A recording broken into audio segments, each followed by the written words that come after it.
Сегодня, наконец-то, у нас удалось сделать что-то творческое, интересное. Ну, был какой-то вот определенный типаж гея. Вот. Мне очень нравится, что мероприятия медвежьи, которые проходят, вот я упомянул как раз ту же Эстонию, это очень сильно развивает ЛГБТ плюс бизнес туристический в стране. То есть каждый год в определенное время медведи со всего мира собираются в определенной стране, вот как в той же Эстонии, на определенный ивент. Так вот, вчера же день камин-аута был, и друг как раз сделал камин-аут перед дочерью, дочь взрослая. И они пошли на эту акцию от Киев Прайд, и когда упали шумовые бомбы, упали прямо им под ноги. У девочки стресс, она минут 15 плакала. Друзі, вітаю. Привіт. Француз, Донбас. Привіт. Вітаю. Привіт. Як ви? Добре.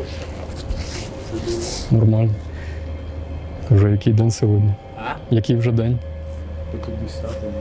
50-й. 50-й? О, ми 80, да, просиділи. Весна на граніті, може чув. Якраз перед вами. Ярина Чорногуз, да, проти капітуляції теж. Да срал я на их мнение уже много лет подряд. Честное слово. Я и в образе езжу на машине. Ну, Леша со мной жил, Леша знает, как я ездил. И из дома выезжал, и домой возвращался. Скажи, Леша. От як часто ти був? От як часто ти буваєш, скажи. От так, блядь, вот так от. Ну, як часто буваєш на нулі, от как бы вот в місяць скільки раз? Громче кажи, бо без мікрофону. Раз на 2 тижні. От навіщо тобі це? Життя рятую. Своє? Медик. Своє? Своє теж. От давай по-перше своє, да? Ну чесно. Ну, Коля, я хочу від тебе... Якби я хотів рятувати життя, я б сидів в місті, в Києві. Тобто я б сюди не слушай, їхав. ти ж от психічне життя своє зберігаєш, чи ні? Ні, я єбанутий.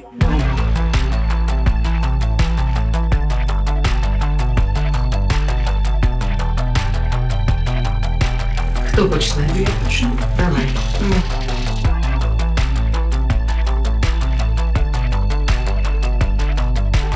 Але показують саме ті.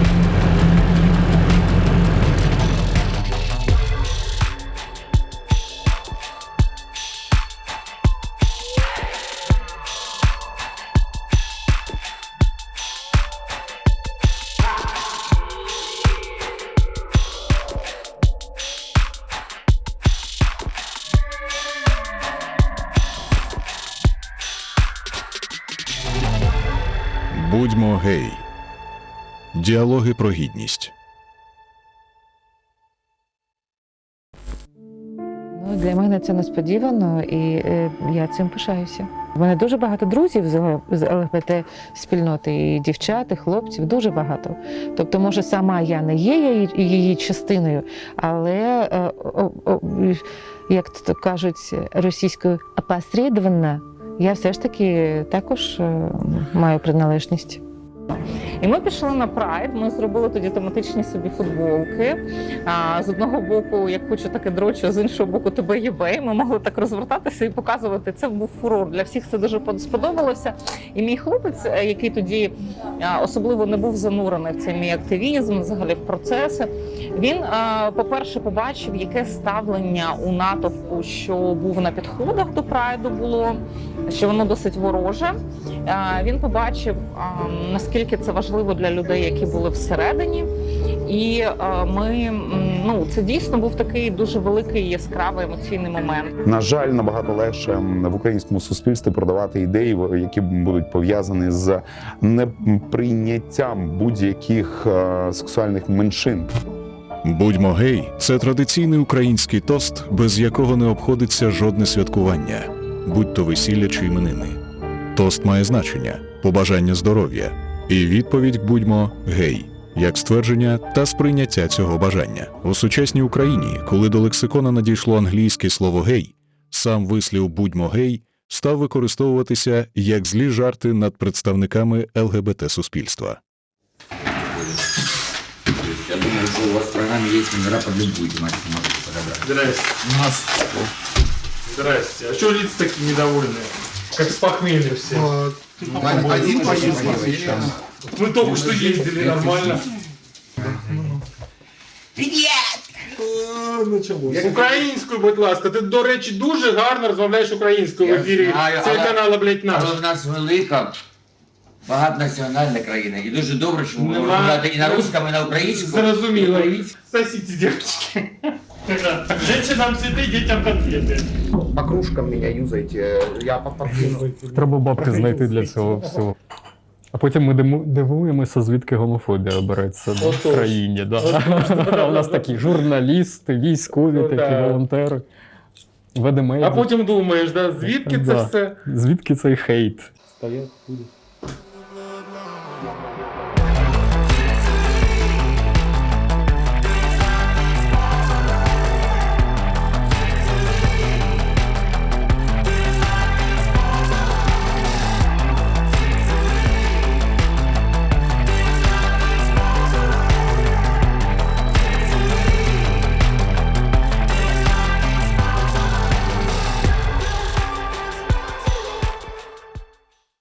Друзі, ми починаємо майже КВН, але ми починаємо Бузьму-гей. Дуже важко було зібрати всіх разом, але ми це зробили. Майдан. У кожного свій.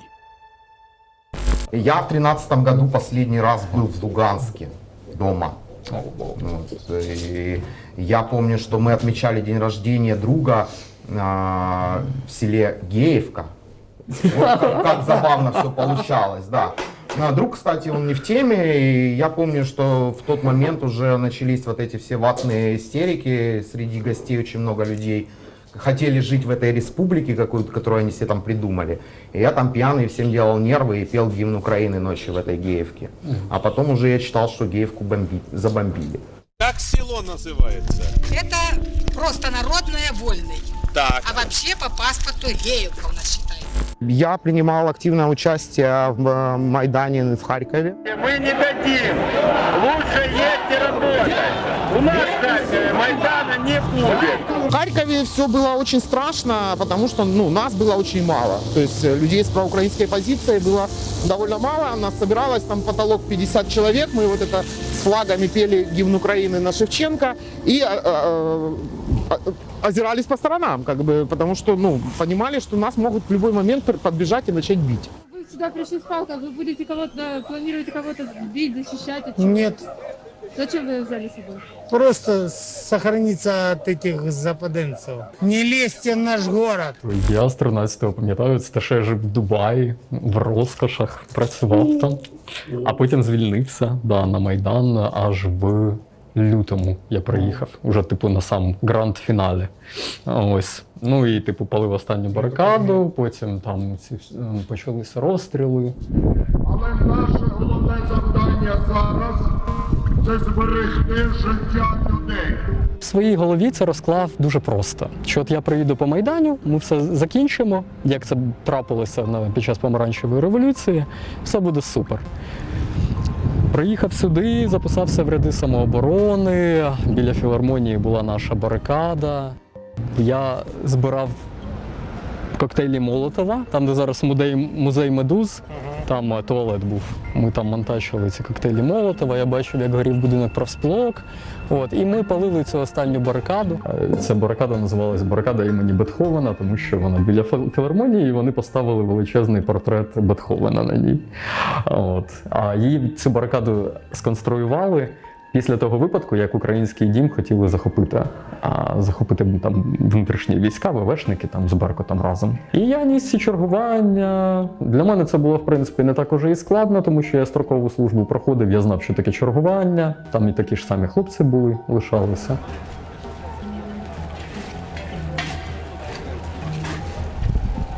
Під Дубінки потрапляв? Під Дубінки, так, потрапляв. Це трапилося на перетині Інститутською і Шовковичною. Спочатку ми перемагали. Ми, як хлопці, попалили техніку, яка загороджувала проходи до Верховної Ради зі сторони Інститутської. Как раз в ночь, когда был разгон студентов, у меня даже есть фотографии, я как сейчас помню, была такая шубка из пони, на самом деле корова. Несущий. И мы как раз вот за час до разгона студентов я был на Майдане в таком афропалите огромном, прям в образе, в платье. Мы фотографировались на фоне этих студентов и пошли в Андибар. А уже выходили из Андибара, уже как раз их разогнали.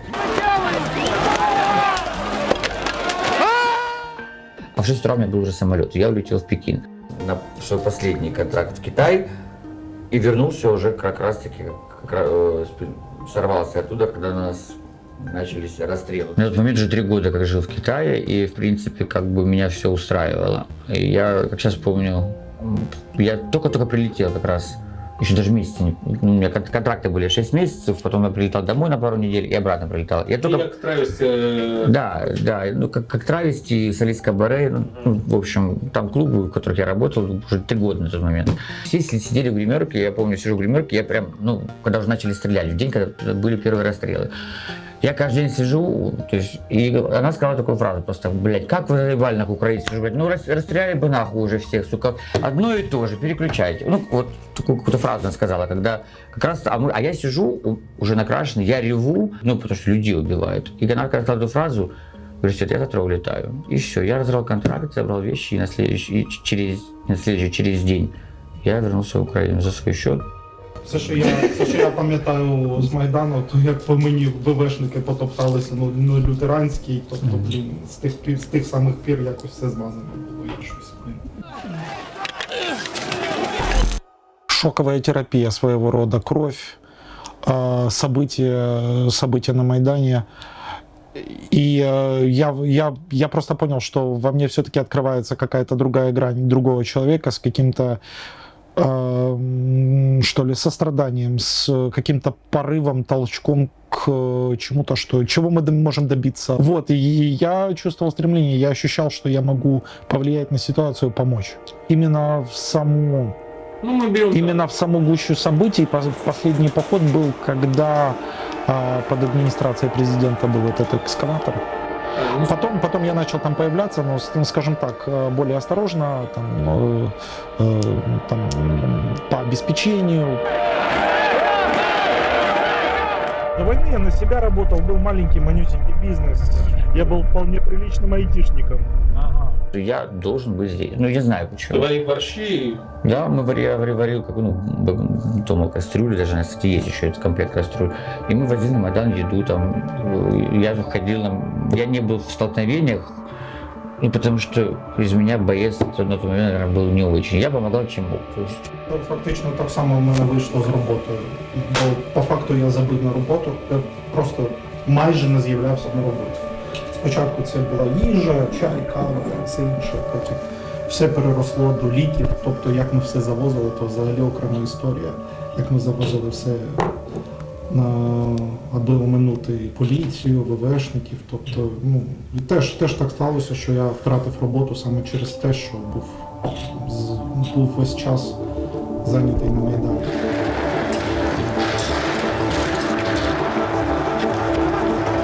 Того, що я бачила під час Революції Гідності, це був той період часу, коли я зрозуміла, що мені дещо соромно за себе, бо я недооцінювала наше суспільство. Я недооцінювала, наскільки в наших силах, людях є сила єднатися і сила виходити і боротися, відстоювати свої права. Коли держава в небезпеці, не до веселки. У тебя дома враги, ну вот просто какой-то пиздец происходит. Даже про ЛГБТ и забыл тогда, и про ЛГБТ-активизм даже, по-моему, не шлось. Просто вопрос был именно в стране, в твоем доме, так, в национальности. Абсолютно верно. Никто не думал. За права человека бороться было, смысл на фоне этого всего, как бы, Это даже не смысл, оно как-то в голову не приходило. Просто это было первоочередно изначально как бы себя гражданина и страну, как бы, в первую очередь, как-то не то, что спасти, а сохранить, мне кажется. То, что представители ЛГБТ плюс сообщества на Майдане не достали флаги, это, ну, как бы понятно. Ну, как бы там пытались все это делать без политической символики, потому что люди с разными политическими взглядами, да, стояли за одно, стояли за свободную Украину. Меня интересовало, куда, в момент самого Майдана, к чему это все приведет, победит ли свободный выбор свободных украинцев, либо нас также раскатают. То есть все хотели каких-то изменений положительных, и я считаю, что как раз Майдан дал нам шанс.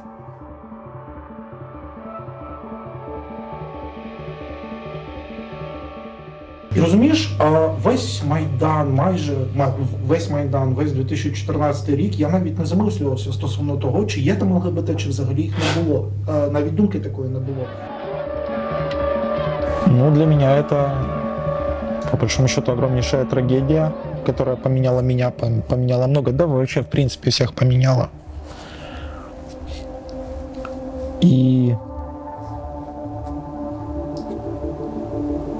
я даже не знаю, что ответить, что для меня это война. Это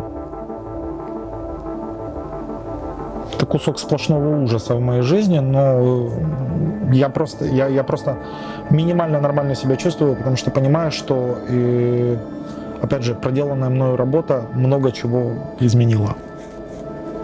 Что такое для меня, ну, опять же, спасенная жизнь, опять же, эффективная работа ребят, которые нас защищают. Я воспринял ее, действительно, у меня в тот год очень сильно все изменилось в плане принятия себя как украинца, но я рос в очень неадекватной, как для меня, среде. Да, для меня признаться в Луганске, что я поддерживаю Ющенко, было то же самое, как сказать то, что я гей.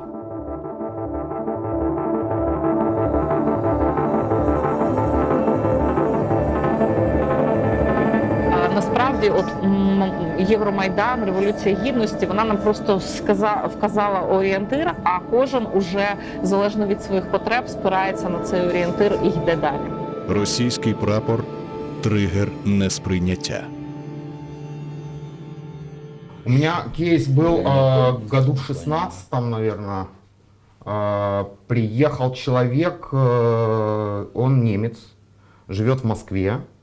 И как потом уже выяснилось, он гулял на нашем мероприятии, он написал статью для какого-то там российского СМИ. И я же ожидал, что он там напишет там мое мероприятие. Я только начинал, мне было интересно, отзывы и все остальное. Ну, это медвежий, да? Да. А он написал о том, какие там украинцы все фашисты. Вот, и он пофотографировал Майдан, там, где уже стояли там, свечи, венки. И геи фашисты, и все. Это главное. Не полслова, то есть чувак приехал, потусил, все классно, он там пообнимался по каблукам, поехал пофотографировал. И написал статейку о том, что вот я своими глазами чуть ли не видел, как они детей ели. Я такой, Сегодня ровно неделя с того дня, как киевские силовики вошли в оставленный ополченцами Славянск. Взяли ребенка 3 лет, мальчика маленького, в трусиках, футболке, как Иисуса, на доску объявления прибыли. Один прибывал, 2 держали. И вот это все на маминых глазах. И я вот им всегда говорю, когда вот они писали, вот у вас фашисты, артистов, которых я хотел пригласить там, к нам в гости, моих коллег, они говорят, ой, нас же там побьют, а как мы будем на русском говорить? Говорю, вот знаете, наверное, поэтому хорошо, что у нас на границе написано «нехай щастить». Для вас «нехуй шастать». Знаешь, вот только шастают же почему-то. Представь себе, ты оказываешься в стране Европы, там, и в Соединенных Штатах Америки, в Израиле, для которых Украино-российский конфликт, российско-украинский конфликт, это всего лишь один из конфликтов на карте мира. Да. И вот, значит, этот самый Украино-российский конфликт, людям похеру, стран много, ее в одной колонне, и, собственно говоря, оказываетесь рядышком с прекрасными, симпатичными, душевными за права человека представителями ЛГБТ-сообщества. Только единственное, что они из России, говорят, понятно, по-русски, как и ты, кстати, и с российским флагом. Ну, то, что там очень часто на других прайдах вытаскивают флаги, кроме радужного, еще и национальные. Какие твои действия? Стану еще и червоно-черный прапор, помимо жовто-блакитного. И попытаюсь максимально дистанцироваться от них, насколько это возможно. Определенное количество своих внутренних принципов. На чем они завязаны? Завязаны на моем 6-летнем, черт возьми, опыте войны, да, когда для меня эти люди, вот я желаю максимально дистанцироваться от людей под такими флагами. По понятной причине.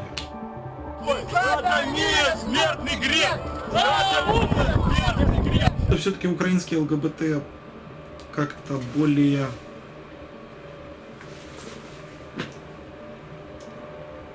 У меня есть ощущение, что все-таки более...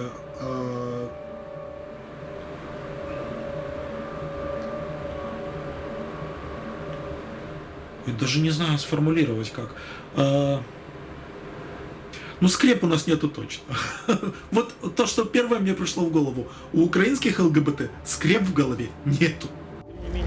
Флаг для меня триггер.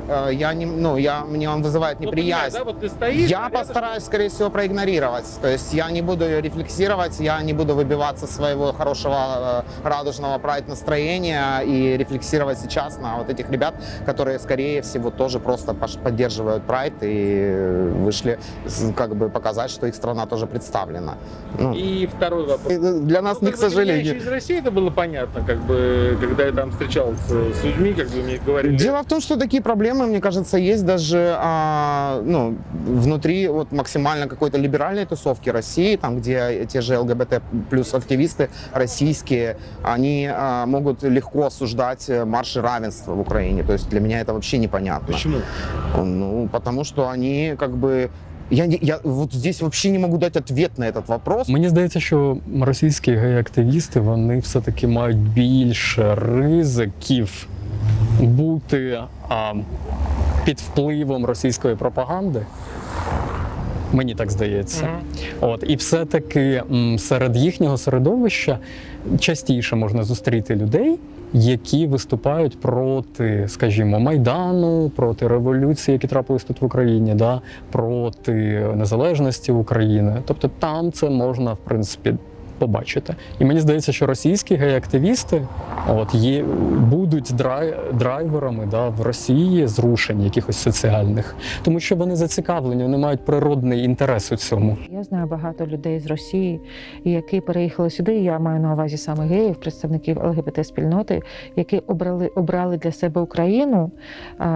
І через те, що тут все ж таки більш демократичне суспільство, які приїхали ще навіть при Януковичі, тому що тут все ж таки більш толерантна спільнота, суспільство, вибачте, до людей ЛГБТ-спільноти. Величезною мірою толерантність суспільства вимірюється тим, наскільки легко в суспільстві продавати минуле. Тобто є два усвідомлення, дві концепції щодо сьогодення. Одна каже, сьогодення – це невдосконале майбутнє, треба рухатись в майбутнє. І тоді суспільство, якщо воно усвідомлює сьогодення саме так, воно стає толерантнішим, воно рухається вперед і так далі. Є інше усвідомлення сьогодення, коли кажуть, що сьогодення – це спотворене вчора. І треба рухатись у минуле для того, щоб відшукати свій золотий вік. І в деяких країнах політики вони продають майбутнє, в деяких країнах політики продають минуле. Росія, на жаль, належить до низки країн, де політики дуже успішно продають минуле і кажуть, що нам треба рухатися, не знаю, радянські часи, у часи Російської імперії, шукати там національну велич і так далі, і так далі, і так далі. І цей процес, він приречений бути дуже нетолерантним. Тобто рівень агресії щодо ЛГБТ-суспільства буде завжди дуже високим, тому що у минулому існувало набагато більше стереотипів щодо будь-яких людей, які відрізняються від умовної норми. Якщо в Україні перемагатимуть політики, які будуть торгувати всередині країни не минулим, а майбутнім, а не будуть, я не знаю, там казати, що там треба рухатись в умовне, я не знаю, 19 століття або там, я не знаю, першу половину 20-го, а будуть якраз торгувати майбутнім, то і рівень толерантності в українському суспільстві буде зростати набагато швидше. І саме тому, що ми зараз ведемо війну з країною, яка торгує минулим, надихає мене на думку, що, можливо, таке майбутнє в нашій країні переможе. Революція. Що далі? Мені чомусь здається, що взагалі не треба ставити це питання між пасіонарністю та тим, хто ти є. Є пасіонарність стосовно того, яким ти хочеш бачити, якою хочеш бачити свою країну і все інше. Тобто розділяти хіба треба. Тобто це не може бути персональною характеристикою, мені здається.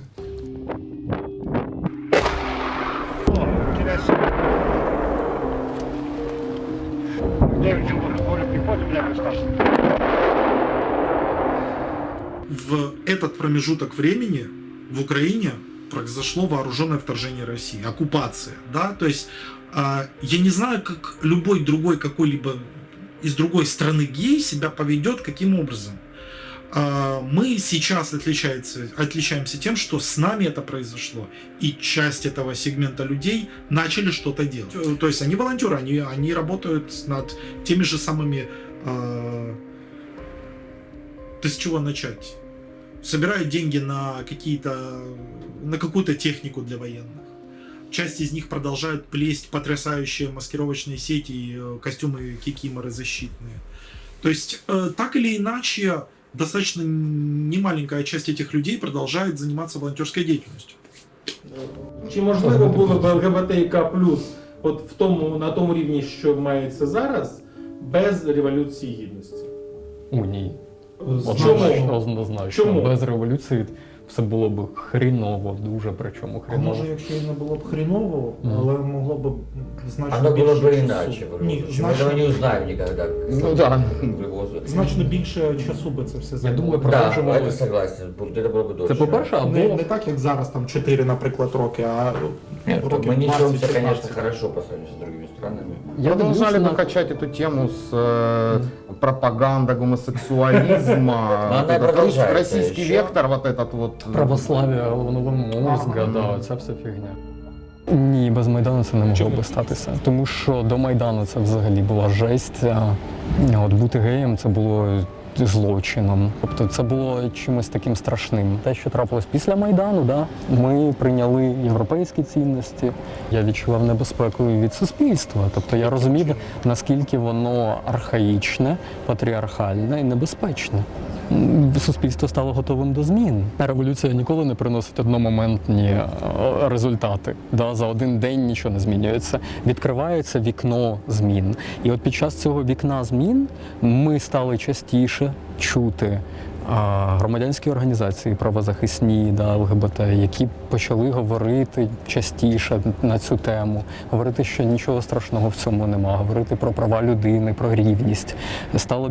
Стали більш доступні матеріали щодо цього. Я пам'ятаю от зі своєї еволюції, що мені навіть було важко знайти спілкування серед таких же геїв, як і я, тому що у мене елементарно не було інформації, де його шукати. От, і після Майдану, коли громадянське суспільство стало сильним і стало більше говорити про рівність для ЛГБТ, я відчув якусь вже більшу приязнь соціуму, да? І мені стало менш страшно. Ну, потому что люди не коммуницировали между собой, они не знали, насколько их таких много людей, что все потихоньку сидели по своим квартирам, как-то ходили на какие-то, возможно, иногда свидания. Может быть, где-то в более крупных городах, где существовали какие-то ночные клубы, они встречались там и понимали, что сообщество есть. Я боялся реакции со стороны общества, и я начал замечать, что общество стало меняться. Я начал путешествовать, я посмотрел на Европу немножко, я посмотрел, как люди там реагируют на эти все вещи. Нашел фразу. Люди научились стоять за себя, защищать свои права. Не только ЛГБТ-активисты, а вообще во всем, везде. Люди поняли, что на самом деле они могут управлять страной. Что они не чиновники, которых мы-то все боялись, а что, блядь, ну в смысле?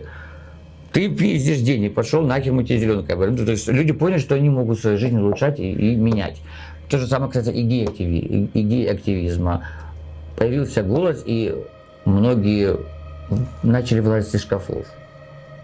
Это стало обсуждаться. Чому? Вот ты вважаєш? Потому что, в принципе, люди... пример тебе. Вот ты живешь в квартире, да, вот пример. Вот все у тебя хорошо, там 20 лет, уже ты не обращаешь внимания на типа отсевшие обои. А потом уже у тебя залили. И ты, блядь, там реально как-то пора все обновить. Как-то вот надо что-то улучшить в своей жизни. То же самое здесь произошло. Протек потолок. Люди начали заниматься тем, чтобы свою жизнь сделать лучше. И главное, думать более глобально, чем на то, кто с кем трахается в постели, это ваши личные дела. Нихуя это не личные дела, это не только про секс, понимаешь, ориентация. Это вообще, в принципе, социальное явление, юридически и даже по улице, ну... Все, давай. Покажите. Круто? Все круто! Еще. О, сейчас селфак. Оп.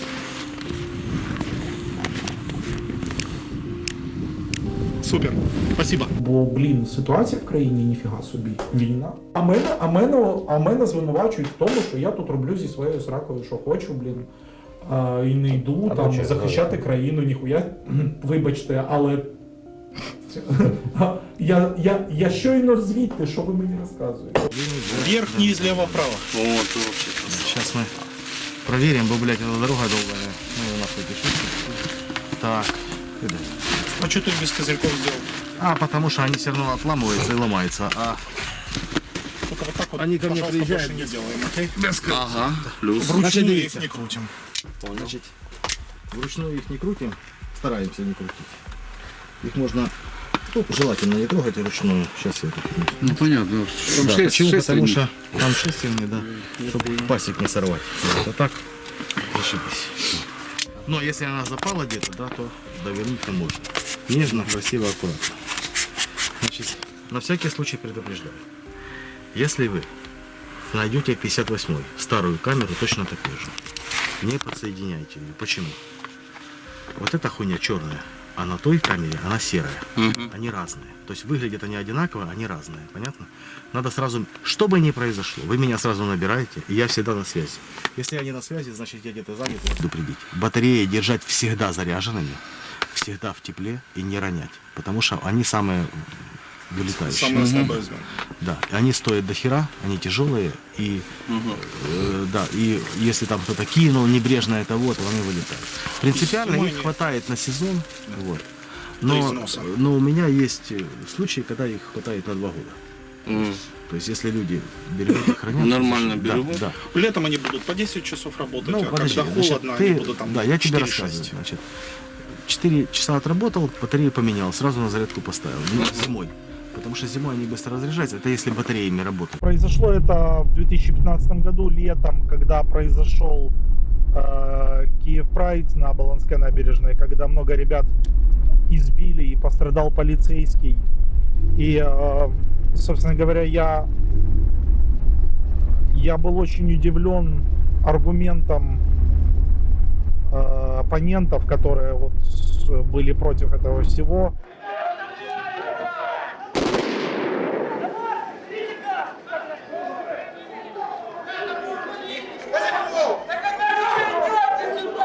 Впервые я делал как раз в 2016 году, когда поехал на войну, потому что заявил о себе я еще в 2015 году и принял решение, что будет только так и никак иначе.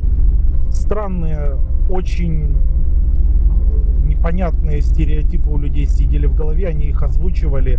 И один из них, такой вот, самое основное для меня, что вас, радужных, надо на фронт отправлять, чтобы вы понимали,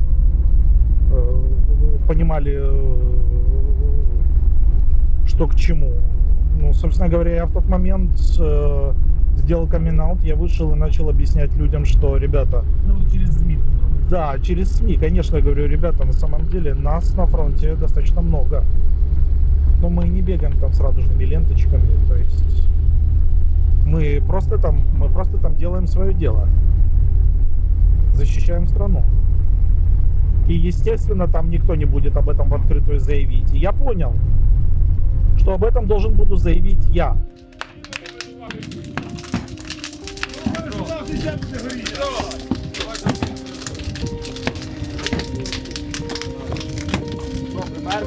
Патрони не кидайте, вони не детонірують.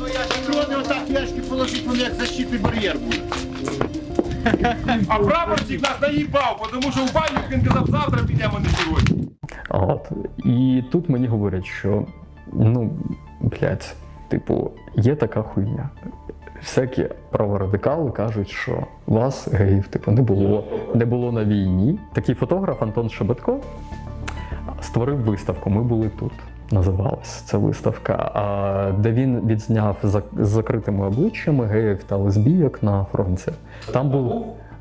Там були різні типу представлені герої, навіть з правого сектора, там були і добровольці, і так би мовити, строковики, контрактники, все таке інше. Фоткались вони з закритими обличчями. І я довідався про цю виставку через одну подругу, яка мені сказала: Вітя, от дивись, виставка, ми були тут, її робив, тоді організовував цю виставку Київ Прайд, саме з метою того, щоб показати, що ми є на фронті. Тому що тоді якраз дуже частими були оці закиди, що, блядь, геїв немає там, що ми взагалі відсторонилися від війни, що ми живемо лише гламурним життям, що нам похуй на країну, все таке. А ось є такі праворадикали, там, які от дбають про здоров'я нації і ще й воюють. І я відчув дику несправедливість, тому що я розумів, що це все не так, це брехня. І я погодився взяти участь у цій виставці. І спершу теж мене відзняв фотограф із закритим обличчям в балаклаві.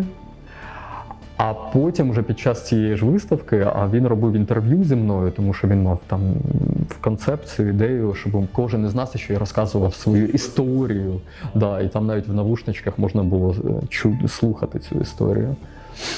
І коли він мені задавав питання, а він сам відкритий гей, він веде дуже класне життя, таке відкрите, да? Тобто у нього своїх проблем вистачає, я простежив за його сторінкою, за його історією. Він класний, да? В нього коло друзів є, він отримує насолоду від цього життя, займається творчістю, не скований нічим.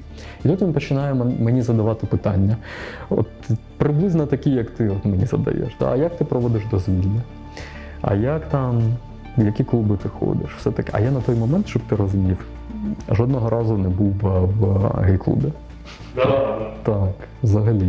Тобто у мене було дуже закрите гей-життя. І отут він мені задає, цей фотограф задає мені ці запитання, і я на них відповідаю, і я розумію, наскільки жалюгідним моє життя є насправді, наскільки воно сіре, приховане, позбавлене радощів.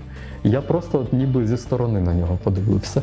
Те, до чого я звик зараз всі ці роки, я, мабуть, вже якби не ця виставка, я б, певно, би і вмер би, знаєш, таким би. Може би відкрився би своїм батькам, там, може поступово би сам до цього дійшов, не думаю, не знаю.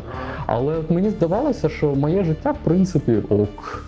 Да, що те, як я живу, це ок. І тут, коли він задає мені якісь елементарні питання про те, наскільки якісно я проживаю своє життя, я зрозумів, що я такий на нулях його проживаю. Тобто, взагалі ніяк. Дуже скучно, тупо.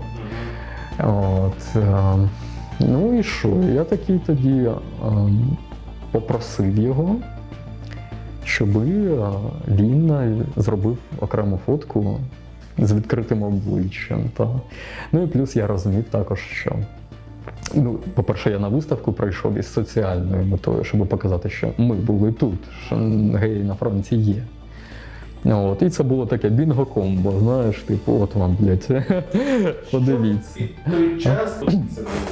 Я зробив цей перший крок, і він такий був ніби в космос, просто зробив цей крок, і все. Я розумів, що далі вороття немає.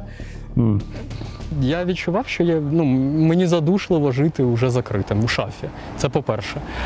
А соціально я розумів, наскільки неправильним є те, що відбувається довкола мене. Гомофобія раз, по-друге, праворадикали, які постійно нападають на марші рівності, на тих нещасних феміністок, лупцюють усіх, і стверджують, що ЛГБТ-люди – це виключно одні якісь ліваки-неомарксисти, вороги України.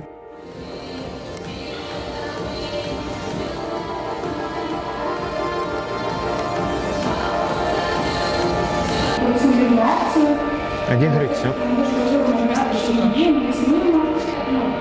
Дуже важливо для мене, але цю навіщо потрібно все ж таки сказати. Леся Гатченко, вона була активісткою, правозахисницею правозахисного руху, і вона була союзницею ЛГБТ спільноти, вона внесла величезний внесок в розвиток правозахисного руху і взагалі ЛГБТ руху. Тому я пропоную зараз зробити велике мовчання, щоб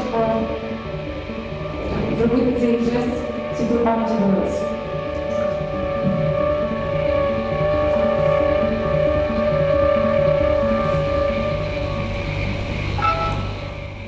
Дело в том, что здесь была, наверное, самая видимая, не считая, конечно же, марша равенства, акция. Была куплена реклама, торговый центр светился цветами радуги, и появлялся периодически слоган «Киев Прайда». То есть арендовалась не только площадь основная, но и все вот эти баннеры, вот эти. Да, и дело в том, что там дня 4 назад пришли праворадикальные ребятки, эти традиционалисты, жгли здесь фаеры, кричали свои какие-то кричалки, и руководство торгового центра решило отключить рекламу. Не надо, нельзя не учитывать тот факт, что и праворадикальные, и религиозные организации тоже намного стали сильнее развиваться в Украине. И все это тоже очень грустно. То есть нападают на людей, только закрашенные волосы, подозревая. Ну, это были просто гопники, а сейчас это прям организации, которые получают какие-то гранты на это все. То есть они, структуры уже, они там, по сути, армии. Это, оно начинает обретать вот эту неприятную форму. То есть, а сейчас эти люди собираются большими группами, срывают эти мирные акции, срывают различные кинопоказы, те же выставки и все остальное провоцируют. Здесь потрібна така Європа. Давайте його підпалимо. Теплочка. До речі, так. Там казали комусь холодно. Хто боїтеся? Щоб з їхньої общини сюди одного поджарити нормально. Не знають вони чим топити. Украина гомофобная страна? Почему? Из-за какой-то простейшей, опять же, из-за простейшего отсутствия информации и огромного количества стереотипов. Причем стереотипов, корень которых растет из древнего совка, из зоновской культуры. Мабуть, моє найперше знайомство з представниками ЛГБТ-спільноти відбулося десь там років 20 тому. І незручність, яка була в розмові, це хлопець, ми і досі товаришуємо, не близько, але на той період ми були досить близькі і по роботі, і дружні стосунки мали. Я знала його орієнтацію, він знав, що я знаю, але він робив вигляд, що це не так. І мені було важко підбирати іноді слова. Наприклад, я кажу, як твоя кохана людина? Тобто, чому б не запитати, просто як твій хлопець, це нормально, я там чула, що ви розійшлися, що, як. Тобто, оці складнощі, що я мала грати за правилами, що нібито це не так, якісь там приховані назви. Хоча ми всі, він знав, що я знаю, я знала, але йому так було зручніше. І було йому так зручніше через що? Через нашу спільноту, тому що він не хотів. Тому що я знаю приклади навіть наших загальних знайомих, коли через те, що дівчина зізналася, відкрито камін-аут зробила на роботі, а їй просто довелося піти. І саме тому, на мою думку, Україна, вона опинилася в більш консервативному оточенні, в більш консервативному самоусвідомленні. І ми лише наздоганяємо інші країни, які вже зрозуміли, що рівність прав для усіх – це є необхідна запорука для того, щоб бути розвиненою та успішною країною. В цьому сенсі, на жаль, Україна ще не в 2021 році. Популярною є позиція гомофобності, тому що це приводить до загравання з певною категорією електорату. Тобто, якщо ти виходиш і говориш, ой, прекрасно, якщо геї тут не будуть ходити по вулицях, Якась частина просто на тебе буде дивитися як на дикуна, але є категорія електорату, яка не працює над тим, щоб рости над собою і розбиратися в темі. Як, наприклад, не розбираються в темі марихуани медичної, всі хочуть нас перетворити на наркоманів, не знаючи, що це взагалі суто медичний аспект. Те ж саме і з правами людей. У нас просто вирішують закрити очі на певну категорію суспільства і забути про це. Геї на війні, геї для фронту. Мы сейчас идем на позицию к ребятам, будем обучать их работать с нашей техникой. Ага. Вот. Мы сейчас их обучим. Вот. Перекусим и поедем домой. Ага. Тобто так день волонтера закінчується, да? Да. Вот. Моя черга.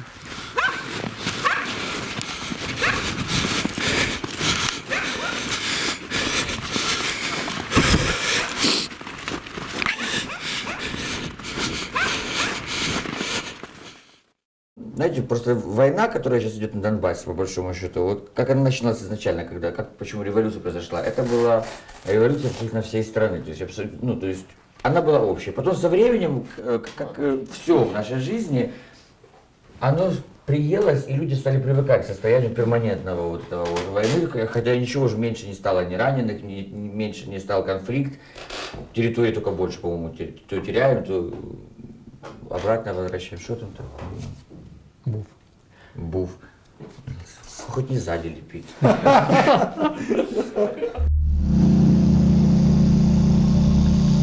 Вышли, ёпт. Вроде как.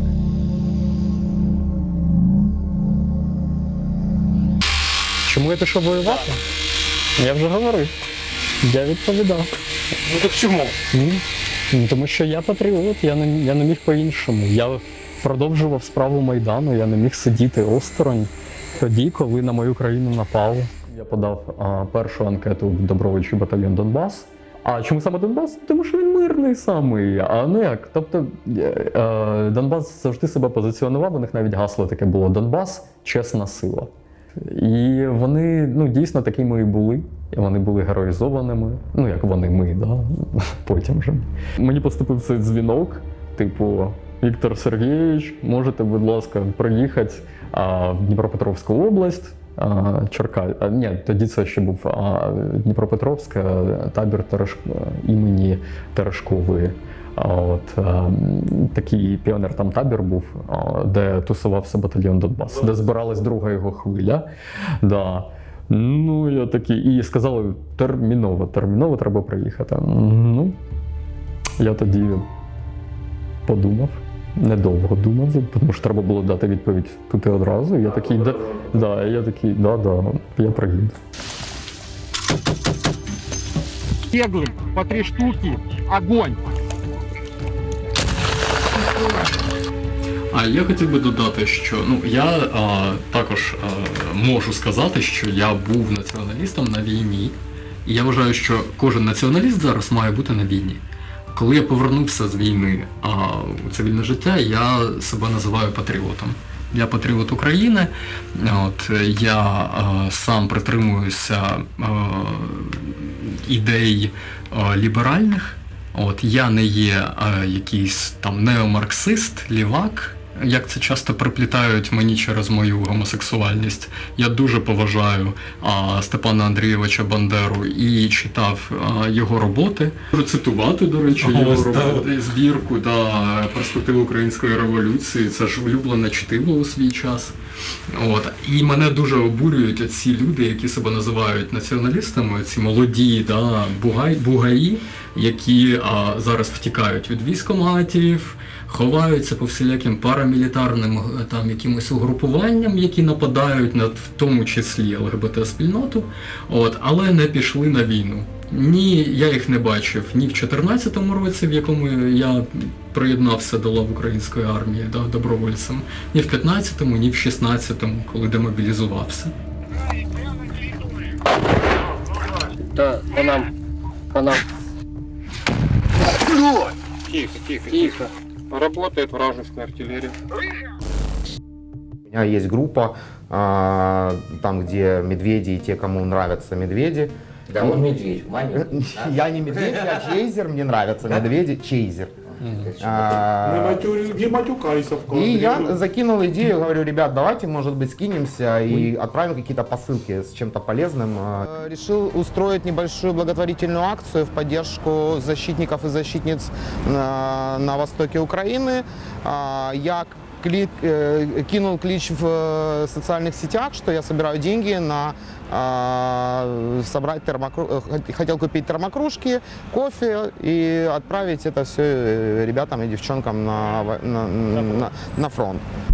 Это были замечательные термокружки с логотипом их клуба. Вот. И да, я действительно, когда вручал ребятам на войне, на фронте чашки, да, был кофе, да, был кофе, сахар, конечно. Ну, такой приятный комплект, вот, термочашечки, кофе, вот. Я, естественно, я объяснял им, от кого это. От які без прийняття? Що казали?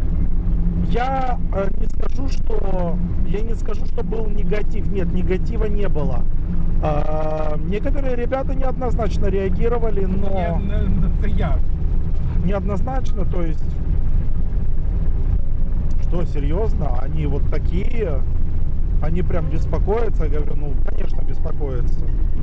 Вот. И беспокоиться, ну, хотя бы даже потому, что я здесь, я тоже беспокоюсь, я же такой же. Я не считаю это пиаром, я считаю это дополнительным каким-то... Я считаю это развеиванием стереотипов о ЛГБТ-сообществе. Что ЛГБТ-сообщество такие же люди, они точно так же беспокоятся о тех людях, которые сейчас находятся на войне. Это не пиар, это развеивание стереотипов. Касаемо второго, на часе или нет, время для этого или нет, для этого всегда время. Война была, то есть когда войны не было, мы за это боролись. Когда война пришла, мы тоже за это боремся.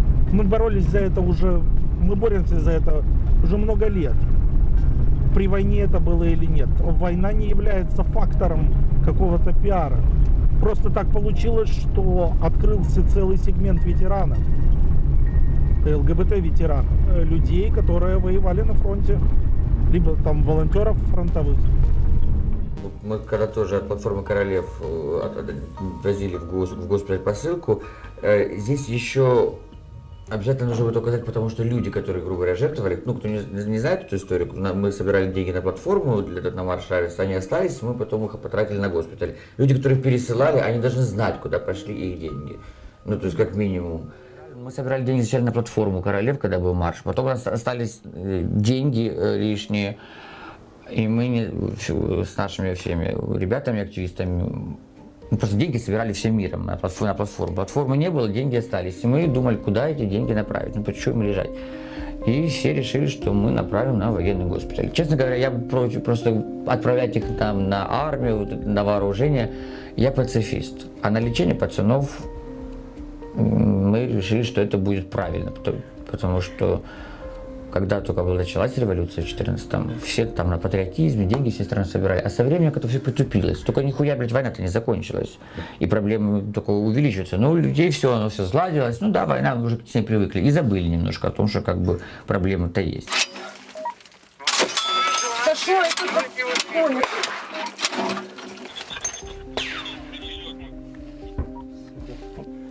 В мою сторону работала, командир. І якщо говорити про війну і участь українських ЛГБТ-військових у воєнних діях, це помітна спільнота, яка, по-перше, не боїться бути собою, а по-друге, не боїться брати участь у важливих державотворчих процесах. Тобто це люди, які відстоюють не лише свої позиції, свої права, а і відстоюють державу і майбутнє держави. А що політики? Нам нужны смелые политики, во-первых, которые не боятся принимать непопулярные решения, потому что легализация тех же партнерств, она, возможно, вызовет какой-то больше негатива со стороны тех же избирателей этого политика. Но если человек действительно смелый, понимает, что это уже пора, то есть серьезно. Считаю, что Харви Милк уже в Украине не нужен, потому что не настолько все печально. Потому что уже людям нет смысла идти за каким-то харизматичным лидером, потому что люди уже готовы идти за кем угодно, потому что все понимают, что уже пора. То есть уже те права, которые нам до сих пор так и никто не дал, неважно, кто будет кричать в рупор. Харви Милк не нужен. Идея уже есть, она живет. Вот наступит момент, на самом деле, как программа, которую вы смотрели, не смотрели еще полностью. Нет, еще не. Короче, да, там они в начале программы говорят, что вот Байден пришел к власти благодаря отчасти ЛГБТ-сообществу, которое голосовало за демократов. И тут же они мне рассказывали, дальше пошла полемика, потому что собрались, что эти вот настоящие пидорасы, можете запикать, они геи, о том, что типа мы боимся принимать законы для геев, потому что это непопулярно. И вот я жду, когда наступит момент, когда кто-то один наберется смелости и, блядь, возьмет и воспользуется этим. Пускай это, вот честно, ради достижения цели я буду, блядь, готов вот идти с флагом, агитировать за того, кто первый поймет, что на самом деле это не непопулярное решение, а кто перевернет это. Только один кто должен быть. Революция сейчас с одного человека, з кожного із нас. Дивіться, все, що про нас кажуть гомофоби, висмоктано з пальця в якомусь кошмарі, що не відповідає реальності взагалі. Они хотят забрать наших детей. Так. Я вже втомився казати одне і те ж саме. По-перше, ми живемо в світській державі, і релігія на права людини не поширюється. Даже релігія, Папа Римський призвав, как бы, вообще так любви. Українські католики сказали, те, що думає Папа Римський, це думає Папа Римський. Політик, якби я прийшов би в політику, мені би довелось певний би час витратити, знову ж таки, на те, щоб з нуля навчитися бути ефективним у тій царині. Я не знаю, наскільки, але мені здається, там в політиці от вікно, яке тобі дають для того, щоб навчитися чомусь, дуже малесеньке. Якщо я не встигну стати ефективним за той час, я можу, даруй на слові, облажатись. Можна було би задля цього одного, скажімо, законопроєкту і всіх інших ініціатив щодо рівності прав людини. Якщо будуть гарантії до того, що... Можна було би піти, щоб отримати першу порцію хейта, вистояти її, а потім, як це працює взагалі, да? Спочатку тебе ненавидять, хейтять, потім ізолюють повністю, потім починають потім, вибачте, висміюють, хейтять, потім висміюють, потім ізолюють, потім починають поважати якщо ти не зламаєшся до того часу. Починають поважати за позицію. Я активіст в громадській організації «Точка опори». Я в ній активіст, також я очолюю групу ЛГБТ-військових. І у нас проблема. Ми не можемо зараз знайти кількість депутатів достатньо для того, щоб зареєструвати просто у Верховній Раді законопроєкт, який ми розробили з нашими юристами. Навіть подати. Тобто це проблема виходить. Тому було б дуже здорово, якби був який-небудь відкритий гей-депутат, який міг би просто-напросто зробити це самотужки, і лобіювати це, і знаходити союзників уже всередині. Не живут политики, а есть рупоры. То есть как рупоры, и как символы. Вот как видите, по сути, как символ того, что исключение одного из главных аргументов оппонента, грубо говоря. А я как рупор, пацаны, как активисты, часто попадают фактически. Но политика, там совсем немножко другая схема. То есть они могут... Слухайте, опять же, ребята. Ситуативно на цю ситуацію можна впливати так чи інакше. Якщо взагалі не буде ніякого руху в цьому напрямку, вибачте, все ж таки, піду. Я думаю, що це можливо, тому що люди, звісно, зроблять з цього хайп. Вони будуть кричати, куди там його, там і таке, він же. Це буде. Але Собака гавкає, караван іде. Я думаю, що якщо це людина, яка дійсно гідна, яка може щось змінити, я думаю, що це не завадить. Так, буде дуже багато галасу, але нехай. Я хотів би, щоб тема захисту прав ЛГБТ-спільноти вона лунала не тільки на українських вулицях під час проведення маршу рівності, а також в українському парламенті. Хто саме цим питанням буде опікуватись? Представник ЛГБТ-спільноти або депутат, який не є представником ЛГБТ-спільноти, але ж який розуміє необхідність захисту прав ЛГБТ-спільноти, для мене це не дуже важливо. Але ж я вважаю, що саме ця тема захисту прав, тема рівності, вона повинна лунати не тільки під час якихось правозахисних заходів.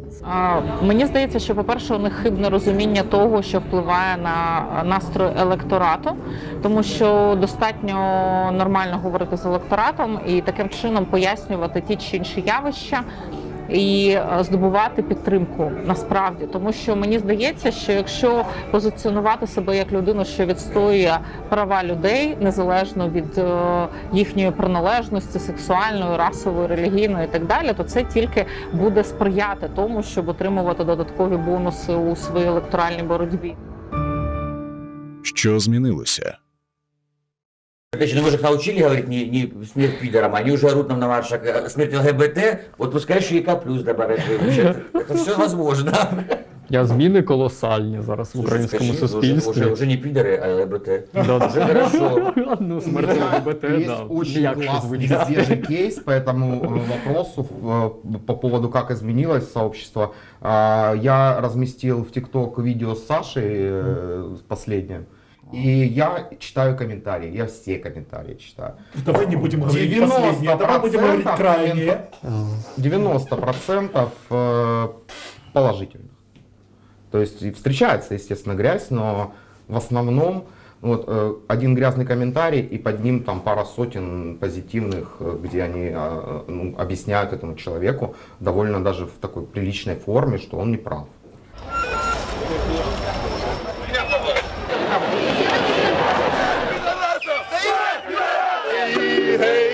Гей, соколи, оминайте піночку степовий, дай вороночку.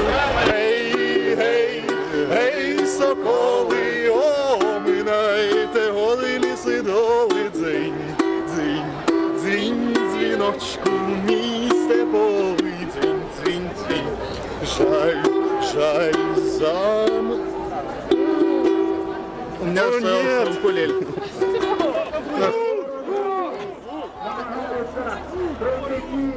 В Украине стало больше смелых людей, которые просто решили жить сегодня, сейчас, а не откладывать какие-то проблемы на потом, как нас упрекают наши оппоненты, что все, что публично происходит для повышения видимости ЛГБТ плюс сообщества в Украине не на часе.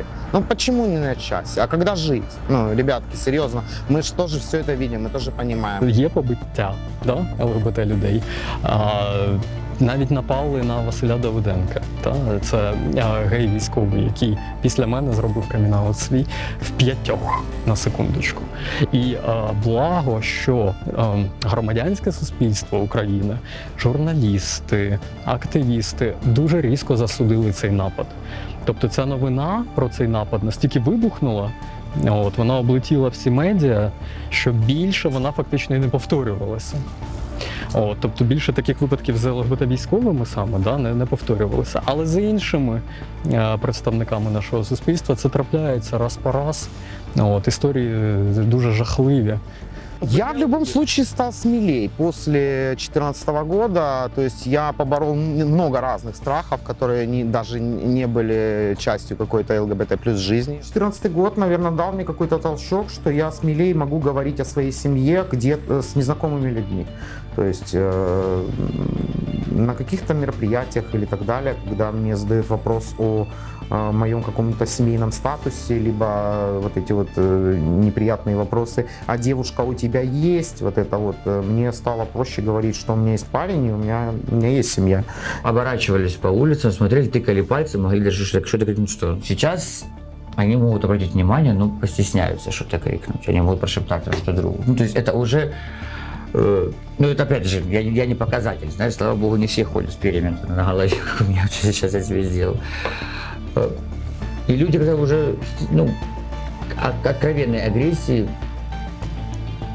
стало меньше. И показатель очень большой, то, что праворадикалы, вот эти вот маленькие вшивые группки, они обозлились, я читаю их форумы, я вижу уже, как идет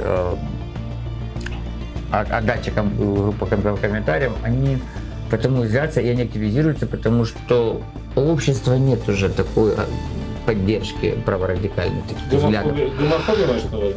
Да, ну то есть как бы не то, чтобы прям общество приняло, но вот чтобы прям, знаешь, взять и поднять весь народ на революцию против геев, уже этого не получится. Грубо говоря, 7 лет назад сфотографироваться в гей-клубе в обнимку и выложить в социальные сети, это было, ну, наверное... Немногие могли себе позволить. Вот я про это говорю. Во многих клубах даже это запрещалось.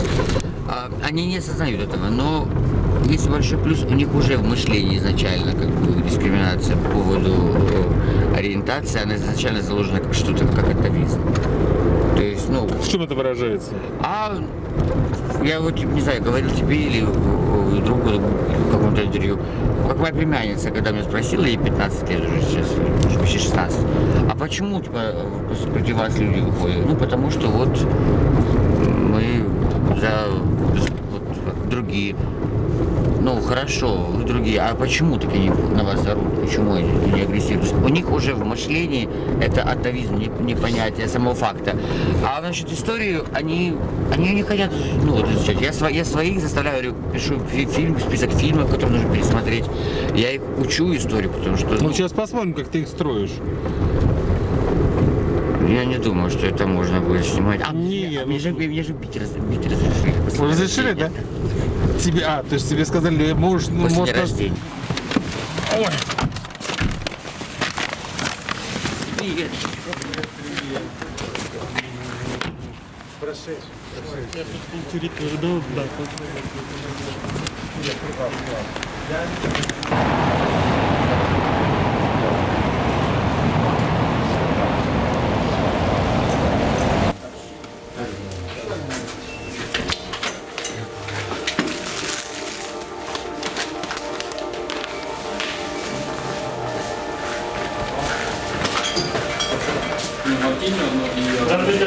Здравствуйте.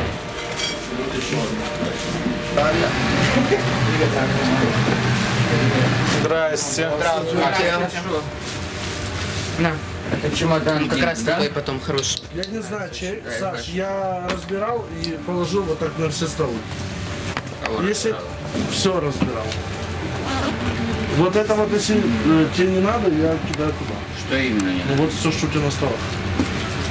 В смысле, это мои вещи все? Я тебе говорю в ближайшее время. Я разбирал тумбу и положил все на стол. Здравствуйте. Да. А мои Примерно твое все, что было, я положил тебе. Вы комарли? А отсюда мы с ним. Я понял. Саша. Спасибо. Хорошо. Порядок должен быть везде. Порядок. Для всех и для всех. Я тебя понял, Сашуль. Так.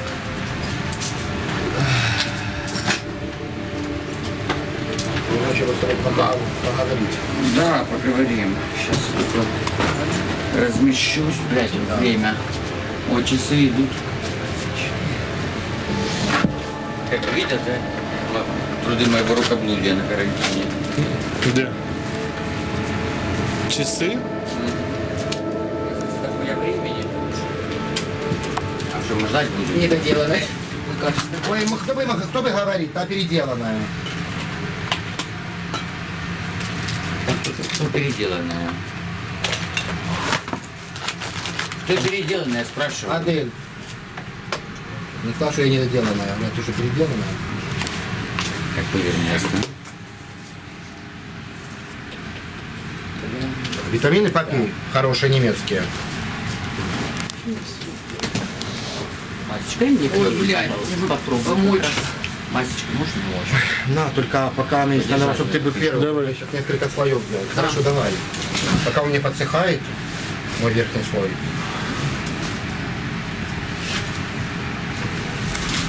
Для меня самым таким лакмусом вот всегда было это мнение детей или вот подрастающего поколения. У меня есть племянница. И если оно было даже 10 лет назад, меньше, до революции, ну, определенно негативное в обществе. Сейчас моя племянница, ей 16, и она уже дошла до той стадии, то есть ее поколения, когда она просто не понимает, ну, собственно, в чем проблема, блядь, что дядя с дядей, тетя с тетей. То есть когда уже сам факт манипуляции этой темой становится потихонечку абсурдным, ну, типа, це вже огромний прорив. Наприклад, мої батьки, я не можу сказати, що вони сприйняли, але вони готові сприйняти. Чому я про це кажу? Ну, в мене є чоловік, дитина, тобто я, як ти вже сказав, не є частиною в прямому сенсі ЛГБТ-спільноти, але в мене вже є син, який вже хлопець, дорослий, він вчиться в кіноакадемії зараз. І ну, мої батьки дуже хотіли, щоб він скоріше одружився. От немає дівчини і немає дівчини. І я пам'ятаю, як раніше вони казали: а не дай Боже, якщо він гей. І це було таке страшне. І якось я зараз сказала: ну, слухайте, як буде, так буде. Мені все одно, це мій син, я його люблю. Кого б не любив він, я буду любити ту людину, яку полюбить він. І батьки спочатку так, ну, їх це вразило, що ти готова сприйняти. Я кажу: ну, звісно, це ж моя дитина, яка різниця? Кажу: звісно, я хочу онуків. Тому що це ми хочемо продовження.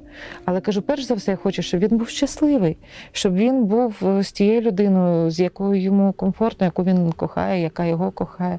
Я просто подивилася, що батьки це якось перетравили і сприйняли.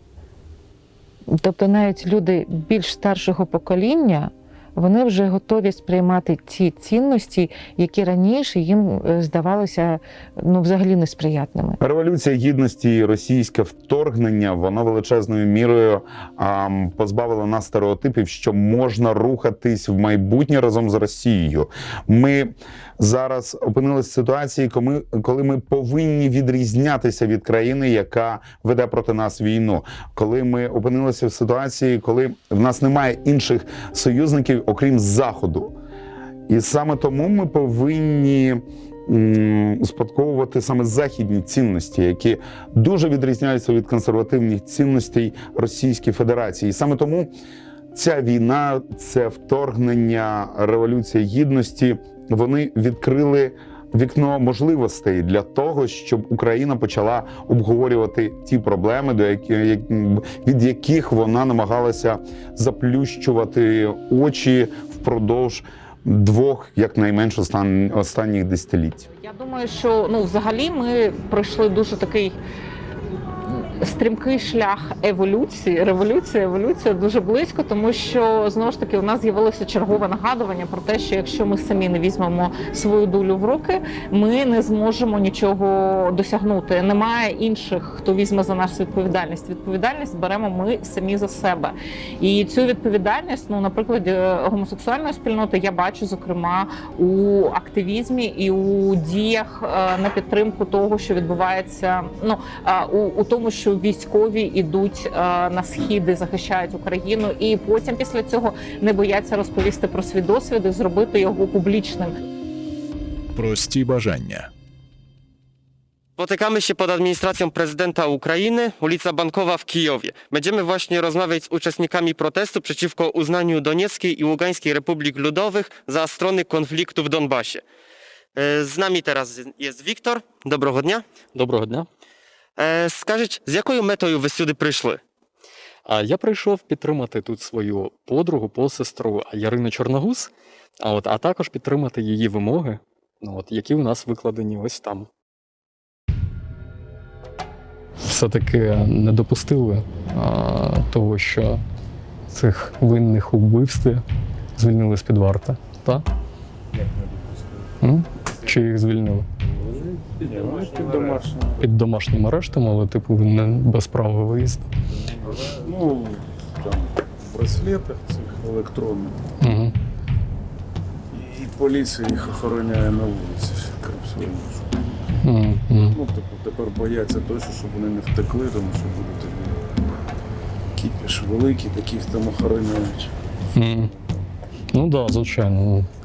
Вони рахуються все-таки. Це все не намарно.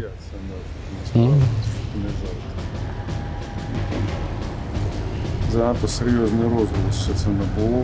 Вони додають, не дай Бог, хто з них втече, так там голови полетять від керівництва, поліції там усі. Ну так, до вас же ж виходили, да, із адміністрації теж. Так, там спеціальна слідча група займається, вже Генеральна прокуратура цим займається, а не районна. І так далі. Тобто, менш воно все встало на свої рейки, і ми тепер не боїмося, що там щось там, їх там виправдають чи ще що. Ну, це круто. Ми тут що тільки не робили, нас так ніхто і не вийшов тоді. Воно коли розмиті вимоги, або коли вимоги, які можна не виконувати, воно нічого не спрацьовує. Ну так, Воно спрацьовує тільки тоді, коли є реально такі цей, що вони розуміють, що вони там не праві, умовно кажучи, і вимоги реальні. І досить серйозно люди до цього підійшли. Там, ми в голод зайшли, вони там дуже боялись, що хтось комусь стане зле, там помре, не дай Бог, і так далі. Там це ж всі понятно, там поранені, там нагороджені, не якісь там. І от вони з-за цього дуже там почали форсувати події. Ну так, заворушились. У нас теж здобутки були, ми ж цю тристоронню контактну групу, ми свої вимоги виставили, щоб туди не входили представники з ОРДЛО, і вони переграли все. Вони потім ВПОшників туди поставили. Ну і фактично таким чином, типу, це була невелика перемога. Насправді це все в Мінські угоди, це все фігня. Ну, більше не буде працювати, це однозначно. У нас зараз головне зло в країні, так би мовити, це Єрмак, який гальмує там деякі процеси, які можна було б налагодити замість мінського процесу. Є напрацювання, є закони відповідні, є люди, які це штовхають, і є Єрмак, який це гальмує, все обіцяє, що він там домовиться з Кремлем там про якісь там поступи. Ну це агентура. А до нас його брат підходив, до речі, коли ми тут сиділи. Підходить чувачок, дуже схожий візуально на Єрмака. І він такий, як рішальчик. Підсів до нас і почав там, типу, хто ви, що ви, вивідувати від нас інформацію. Ну а потім дуже хотів наші телефони і общатися далі. Дуже хотів. Так що вони так ніби ігнорували, але інтерес вони проявляли, що й до чого. Бо у нас одна із вимог була звільнення Єрмака, потім зміни в цю тристоронню контактну групу, ну і там уже далі більш розплиття. Ну от Єрмак, бачиш, поки що не потрапляє, хоча всі, з ким я тільки, я думав, перебільшують, можливо навпаки, там, він там нормальний, а проти нього, ну як от є такі методики, типу, наїхати на нормального, щоб його прибрати, показавши його ненормальним. Там. Ні, от скільки по кількох напрямках перевіряли, виходить, що Єрмак це зло, його треба прибирати. От як не крути, а Єрмак це зараз гальмо, яке впливає на процеси ці всі. Але Зеленський з ним дуже дружить. От, у них, він йому довіряє, це єдина людина, який... Так, дружить таке собі, він більше дружить з Бакановим, наприклад. Ну добре. Добре, давай успіхів. Да. Ви вибачте, я не знав, що ви що тут. Я думав, що ви вже типу, закінчили той протест коли. 24 дні, тепер уже 24 вийшли з Бога. Добре, ну тримайтесь, хлопці, добре. Давай успіхів. Успіхів. Щасти. Слушай, от зараз ця розмова була іменно саме про політику, так чи інакше. От ваша акція «Весна на границі», яку влаштували ЛГБТ-суспільство. хоча воно не було написано, що це через ЛГБТ, але Да, ми навіть... із тих, хто його організовував, це я посмотрел, що це якраз виключно ЛГБТ спільноти було. Так, але ми навмисно не говорили про це, для того, щоб... Для чого? Ну, ми розуміли, наскільки тема дражлива в Україні. Яка? Тема ЛГБТ-спільноти. Чому? Ну, тому що вона поляризує, до неї не готові всі соціальні групи. Тоді навіщо з цього робити, навіщо камін-аути робити, навіщо... Ну, це зовсім була інша тема, розумієш? Тобто ця тема дійсно була політичною. Ви соромились? Її починала Ярина Чорногуз. Це була акція, фактично, людина, яка почала цю акцію. Потім ми до неї долучилися, до цієї акції, і ми були об'єднані вимогами. У нас там було 6 вимог. І всі вони стосувалися війни, і всі вони стосувалися політичної ситуації в країні. Але вони не стосувалися правозахисту. Ну, повинні бути прийняті партнерства цивільні, а в ідеалі шлюби, легалізація шлюбів для гей-сімей.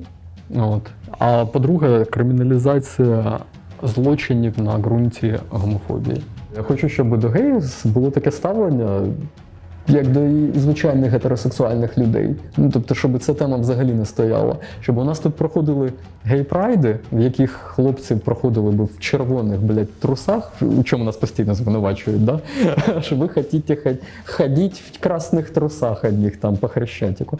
Да, я хочу, щоб в нашому суспільстві в тому числі проходили вже не марші рівності з вимогами рівності, а просто гей-прайди як святкування життя. Щоб люди відкривали свою творчу натуру, сексуальну натуру, вільно, не боячися отримати врило за це. І щоб в суспільстві не було цієї жахливої напруги. От якби я бачив класне ЛГБТ-життя. Яким ти бачиш? Своє власне життя я бачу в сім'ї з хлопцем, якимось прикольним, симпатичним, з дітьми. Я хочу виховувати дітей. Хочу, щоб ми всі спілкувалися там з сім'єю, щоб було все здорово. Я хочу бути щасливим. Я всегда должен держать это. Вот потому что понятие счастья, оно у каждого свое. Кто-то говорит, хочу $1 миллион. Ни хрена. Понятие счастья — это когда у тебя все заебам, да. Что именно я не отслежу? Я имею в виду, что по телевизорам и прочее. Не. А що? Кто надо, тот и так знает, кто я, что я умею, что я уже сделала. Люди и так знают. Я это не люблю. Что ж ты сделала, Галочка? Тебе должно быть стыдно. Да, органы пустили. Да, вот так вот. Живешь со сослуживицей, и каждое утро просыпаешься, оп-оп, почечки на месте, оп-оп. Там... Мы же своих маленьких не трогаем. Мы своих, да, солдат ребенка не обидит. Нет. Хорошо. Я тебе, надеюсь, что верю. Не, ну ты ж 3 месяца еще живой. Живой. Ну вот. Правда, какая-то пустота во мне образовалась. Эту подливки нет. Вот, видишь, какая красота. Боже, Николай, гламурная еда. Говорите, ваша жизнь связана с гламурностью.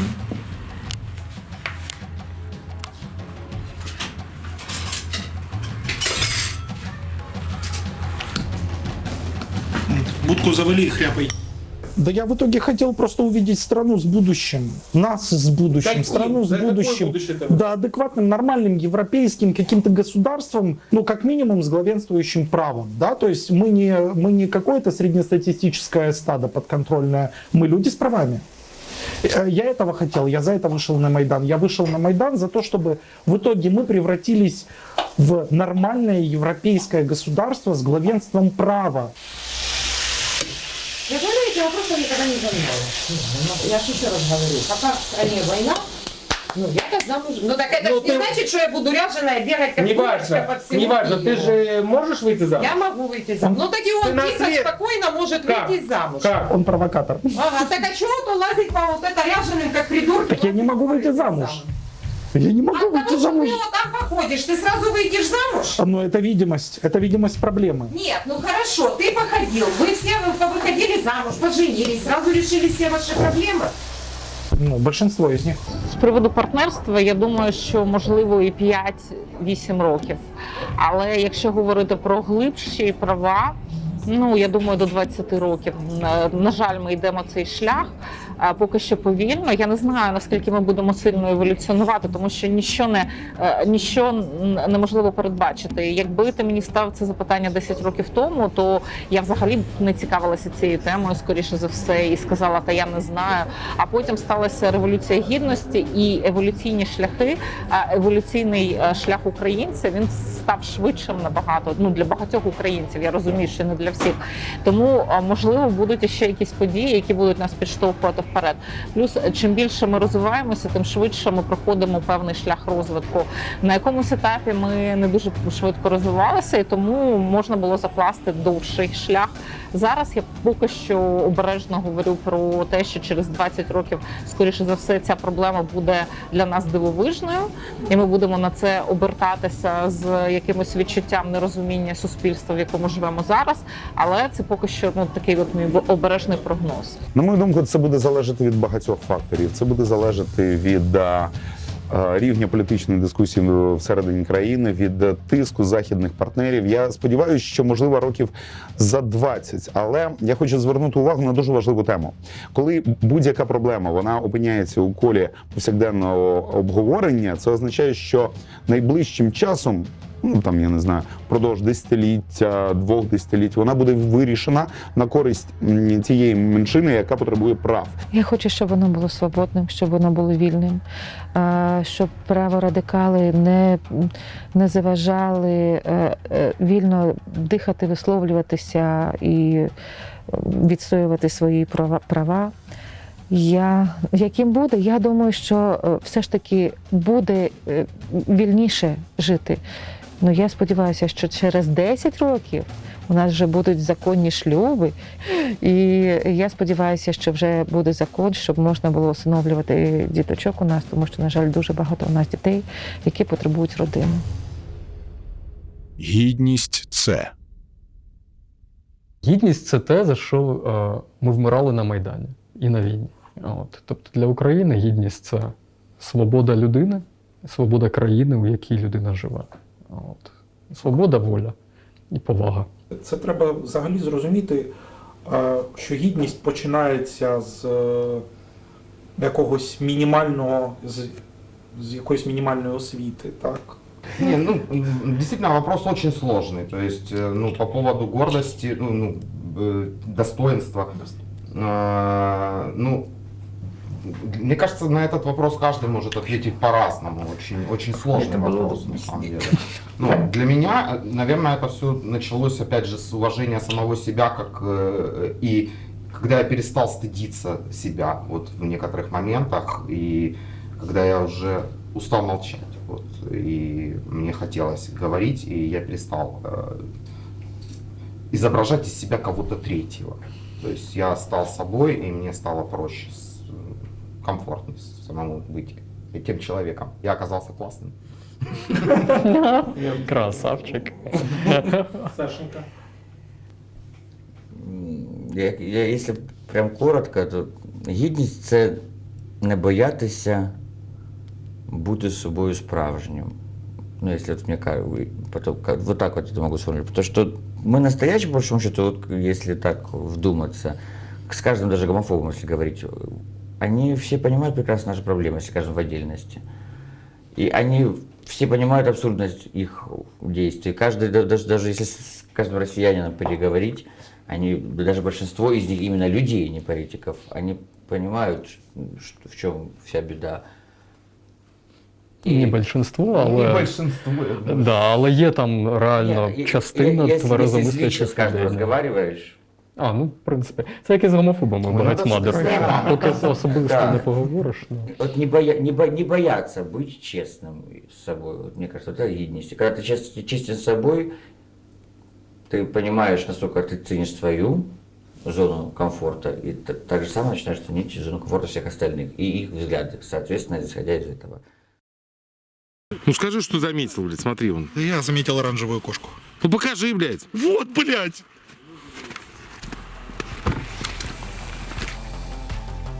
Важке запитання. Ти знаєш, ти перший, хто мене про це запитав, тому що ми всі прекрасно розуміємо, що це таке гідність, а коли для тебе можуть запитати, а для тебе що це таке гідність? І я думаю, що це, перш за все, номер один. Це повага до себе. Ну, це і повага до інших, і до суспільства, але перш за все це повага до себе. Якщо ти сам поважаєш себе, то ти завжди будеш поводитися гідно.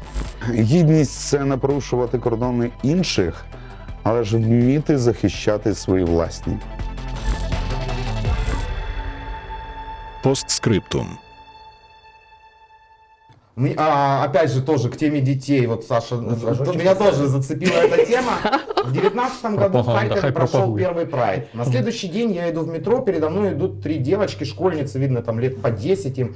И они обсуждают прошедший в Харькове прайд. Ну, и она там, типа, одна девочка выдает, типа, ну, ты знаешь, ты будешь относиться к геям так, как относятся твои родители. Я еще думаю, ой, девочка маленькая, что-то такое интересное, умное сказала. А другая говорит, а прикиньте, если бы Иисус был геем, и они втроем начинают истерически ржать в метро. Тун-тун-тун-тун-тун-тун. Ну добре, що щастя наше. А чому, слушай, а чому щастя, я не розумію? Щастя вроде не тут. Ні, тут заканчується. А, тут щастя закінчується?